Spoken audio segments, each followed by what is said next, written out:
வணக்கம் அனைவருக்கும். நான் உங்கள் ஜோதிடர் செல்வம். வக்ர சனியால் நாசமாகப் போகும் உறவுகள், வக்ர சனியால் விலகப் போகும் உறவுகள், இது கண்டிப்பாக நடந்தே தீரும். இந்த ராசிக்காரர்கள் நிச்சயம் இதை சந்தித்தே தீருவார்கள் அப்படின்லாம் கேப்ஷன் போட்டோம்னா, சும்மா போறவங்க அதை டச் பண்ணி பார்த்துருவோம்.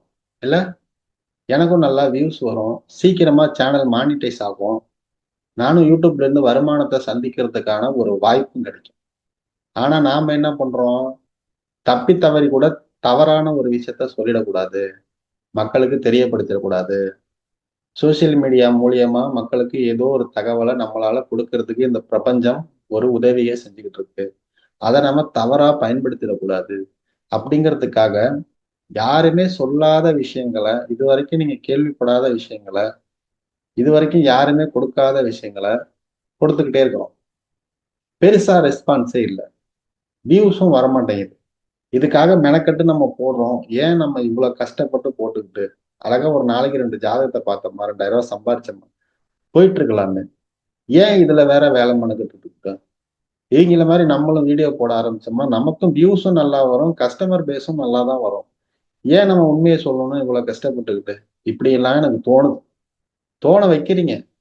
ஏன்னா உண்மையா ஒரு விஷயத்த பண்றவங்களுக்கு இந்த பிரபஞ்சம் சரியான ரெகக்னேஷன உடனே குடுக்காது அப்படிங்கிறதும் எங்களுக்கு தெரியும். இருந்தாலும் அத நாங்க தொடர்ந்து செஞ்சுகிட்டே இருக்கோம் அப்படிங்கிறது எதனாலன்னா, எங்களுடைய கர்ம வினைகள் தீர்ற வரைக்கும் இந்த உண்மைகள் புதைந்து தான் இருக்கும். என்னைக்கு நீங்க அந்த இடத்துக்கு போறீங்களோ, அங்க தான் உங்களுக்கு இந்த விஷயம்லாம் கிடைக்கும். என்ன சார் இப்படி சாபம் விடுறீங்க அப்படின்னு கேட்காதீங்க. சாபம் கிடையாது. நாங்க வெளிச்சத்துல இருக்கும்போது உங்களுக்கு அந்த பலன்கள கொடுக்கிறோம். ஆனா, நீங்க இருள்ல இருக்கீங்க. அப்போ எங்களுடைய பலன்கள் உங்களுக்கு தெரியாது. நீங்க இருளுக்கு போறப்ப தான் நாங்க சொன்ன பலன்கள் உங்களுக்கு தெரியும். அப்பயே இத பார்க்காம விட்டுட்டோமே! போட்டு இவ்வளோ நாளா இருக்கே! நம்ம கண்ல படவே இல்லையே! இந்த சோசியல் மீடியா எல்லாமே ஒரு அல்காரிதம் வச்சிருக்கு. என்னன்னா, 10 பேருக்கு புடிச்சா தான் 11வது ஆளுக்கும் புடிக்கும் அப்படின்னு நம்பிக்கிட்டு இருக்கு. அப்படி கிடையாது. இந்த விஷயம் பிடிச்சவங்க தனித்தனியா இருப்பாங்க. அவங்க எல்லாருக்கும் தனித்தனியா இது கொண்டு போய் காமிக்காது. இங்க எக்கச்சக்கமான டெக்னிக்கல் எரர் இருக்கு. நம்ம அதுக்குள்ளலாம் போய் சரி பண்ண முடியாது. ஆனா, நம்மளுடைய கருத்து என்னைக்காவது ஒரு நாள் பெருசா பேசப்பட தான் போகுது. எல்லாருக்கும் தெரிய தான் போகுது. உண்மையா ஒருத்தன் இன்னும் கத்திக்கிட்டு இருக்கிறானே அப்படிங்கிற விஷயம் புரிய தான் போகுது. சரி, அது புரியிறப்ப புரியட்டும். இன்னைக்கு நம்ம இந்த வக்ர சனிய வச்சு ஓடிட்டு இருக்கிற ஒரு மார்க்கெட்டிங்க நம்ம கொஞ்சம் விலாவரியா பார்ப்போம். சனி பகவான் அப்படிங்கிறவரு யாருங்க? நல்லவரா? கெட்டவரா? உங்களுடைய மனசுல இப்ப என்ன ஓடுது அப்படிங்கிறத தயவு செஞ்சு கீழ கமெண்ட் பண்ணுங்க. நான் தெரிஞ்சுக்கிறேன். ஏன்னா இந்த சனி பகவான வச்சுதான் இந்த மொத்த ஜோதிட உலகமே ஓடிக்கிட்டு இருக்கு. இந்த சனி பகவான வச்சு சனி பகவான் இப்படி தெரியுமா? அப்படி தெரியுமா? அப்படின்னு நம்மகிட்ட பேசுவாங்க. அந்தாண்ட போயி உங்க ஜாதகத்துல சனி பகவான் இப்படி பண்ணிட்டாரு. இந்த மாதிரி பண்ணியிருக்க கூடாது அவரு. இருந்தாலும் பரவால்ல. நீங்க இந்த கோயிலுக்கு போயிட்டு வாங்க. கண்டிப்பா ஏதாவது ஒரு நல்லது நடக்கும். அப்படின்னு சொல்லி அனுப்புவேன். என்ன ஒரு சிந்தனை இதுல ஓடுது அப்படின்னா, உங்கள் ஜாதகத்துல இருக்கக்கூடிய அதாவது இப்ப நான் வந்து ஜோதிடர். என் ஜாதகத்துல இருக்கக்கூடிய சனி பகவானும், உங்களுடைய ஜாதகத்துல இருக்கக்கூடிய சனி பகவானும் ஒண்ணுதான். கிரகம் ரீதியா சொல்றேன். அவருடைய தன்மைகள் ஒண்ணுதான். செயல்பாடுகள் ஒண்ணுதான். அவர் எங்க போய் உட்கார்ந்தாலும் அவர் அவராதான் இருக்க போறார். அப்படி இருக்கிறப்போ ஜோதிடர்களுக்கு மட்டும் நல்லது செஞ்சுட்டு வாடிக்கையாளர்களுக்கெல்லாம் தீமையை செய்வாரா? கண்டிப்பா கிடையாது. எனக்கும் நல்லதும் செய்வார், தீமையும் செய்வார். நான் செய்த நல்லது கெட்டதுக்கு தகுந்தா மாதிரி தான் சனி பகவான் எனக்கு நல்லதையும் கெட்டதையும் செய்யப்படும். அந்த புரிதல் முதல்ல வேணும்.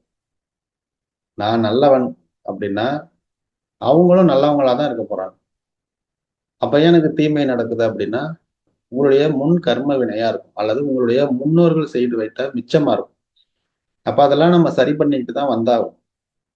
ஒருத்தன் கெட்டதே பண்ணிட்டு இருக்கான். ஆனா அவனுக்கு நல்லது தானே நடக்குது அப்படின்னா, அவனுடைய முன்வினை நல்லதா இருக்கும். அல்லது அவங்க முன்னோர்கள் நல்ல செயல்கள் செஞ்சுட்டு போயிருப்பாங்க. அதனுடைய பலன்களை அவர் அனுபவிச்சுட்டு இருக்கிறார். அவ்வளவுதான். அவருடைய சுய கர்மாவை அனுபவிக்கிற நேரம் வரப்போ, அத அவரு அனுபவிச்சு தான் தீரணும். அப்போ இந்த சனி பகவான் அப்படிங்கிறவரு என்னதான் ரோல் பிளே பண்றாரு ஜாதகத்துல? சனி பகவானுக்கு 2 சொந்த வீடுகள் இருக்குது. மகரம் மற்றும் கும்பம். இந்த மகரம், கும்பம் அப்படிங்கிறது காலபுருஷனுடைய 10ஆம் பாவமாகவும் 11ஆம் பாவமாகவும் இருக்கு. இந்த சனி பகவான நாம திட்டாத நாள் கிடையாது. சனி பகவான வச்சு பேசாத ஒரு வாய் கிடையாது. ஜோதிடராகட்டும், வாடிக்கையாளர்களாகட்டும், சனி பகவான் தான் இருக்கிறதுலயே மிகப்பெரிய கொடுமைவாதி, தீவிரவாதி ரேஞ்சுக்கெல்லாம் பேசுது. ஆனா இந்த சனி பகவான் தான் காலபுருஷனுடைய லக்னத்திற்கு 10ஆம் பாவம் என்று சொல்லக்கூடிய ஜீவனஸ்தானத்திற்கும், தொழில் ஸ்தானத்திற்கும், கர்மஸ்தானத்திற்கும் பெயர், புகழ், அந்தஸ்து கொடுக்கக்கூடிய பாவமான 10ஆம் பாவத்திற்கும், லாபஸ்தானம், விஜயஸ்தானம் மற்றும் நம்மளுடைய அபிலாசைகள், நம்மளுடைய ஆசைகள் நிறைவேறக்கூடியது 11ஆம் பாவம். இந்த 2 ஸ்தானங்களையும் தன் கைக்குள்ள வச்சிருக்கிறாரு அப்படின்னா, அவரை போய் நம்ம திட்டலாமா? ஒரு தொழில் பண்ணணும்னு ஆசைப்படுறோம். அப்போ சனி பகவான் எவ்வளவு நல்லவர். நமக்கு ஜீவனம், வாழ்நாள் ஃபுல்லா நமக்கு ஜீவனத்துல எந்த குறையும் இருக்கக்கூடாது. சனி பகவானை ஏன் திட்டுறோம்? இப்படி நம்ம மனித வாழ்க்கையில ஏற்படக்கூடிய அனைத்து விதமான சுகதுக்கங்களும் இந்த 10, 11க்குள்ளதான்.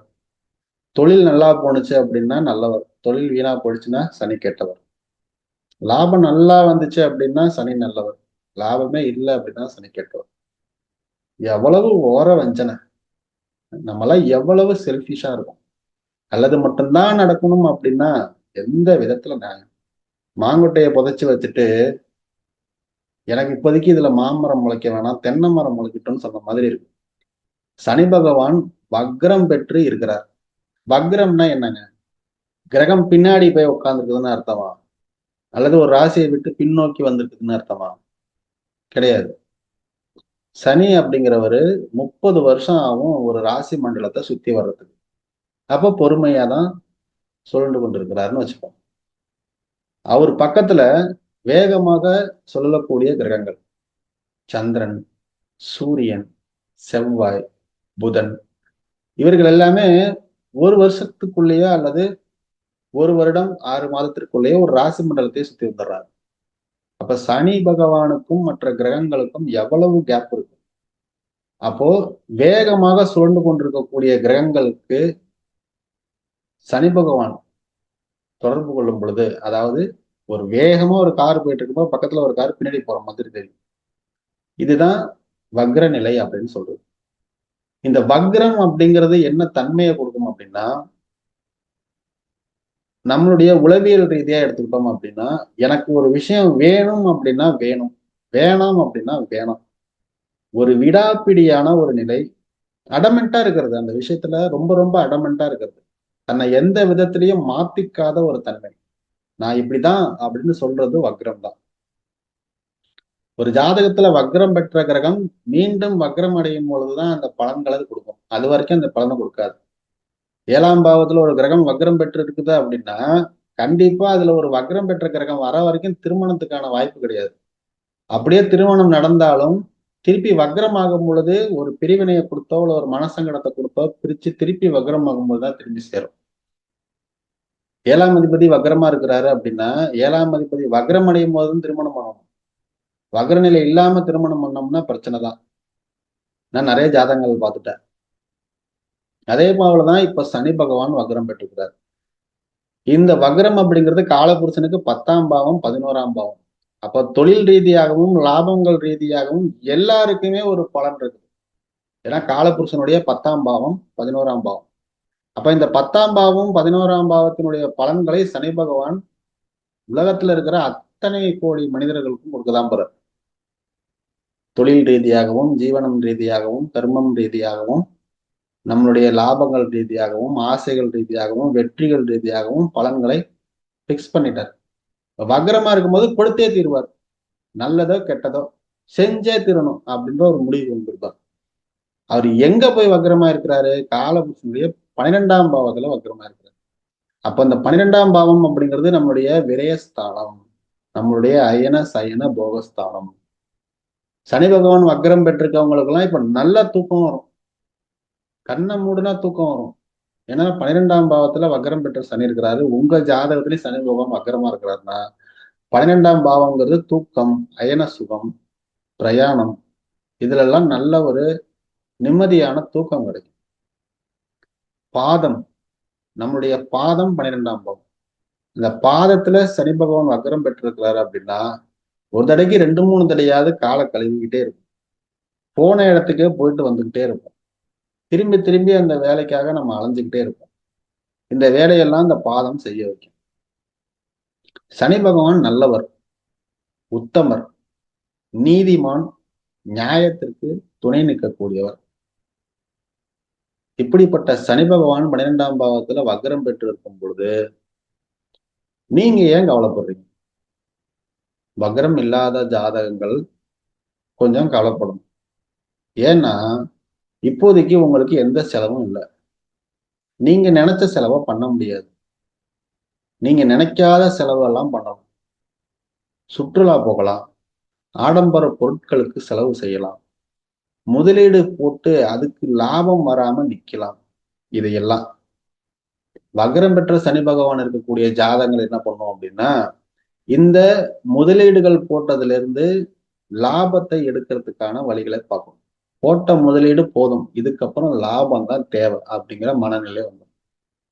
தொழிலுக்கு புதுசா முதலீடு எதுவும் போட வேணாம் அப்படிங்கிற சிந்தனை வரும். யாராவது கூட்டு சேரலாம், அப்படி இல்லைன்னா ஒரு விஷயத்த புதுசா ஆரம்பிக்கலாம், ஒரு பார்ட்னரை கொண்டு வரலாம் அப்படிங்கிற எண்ணமே போவாது. ஏன்னா வக்ரம் பெற்ற சனி பகவான் 3ஆம் பார்வையாக 2ஆம் இடத்தையும், 7ஆம் பார்வையாக 6ஆம் இடத்தையும், 10ஆம் பார்வையாக 9ஆம் இடத்தையும் பார்க்கும்.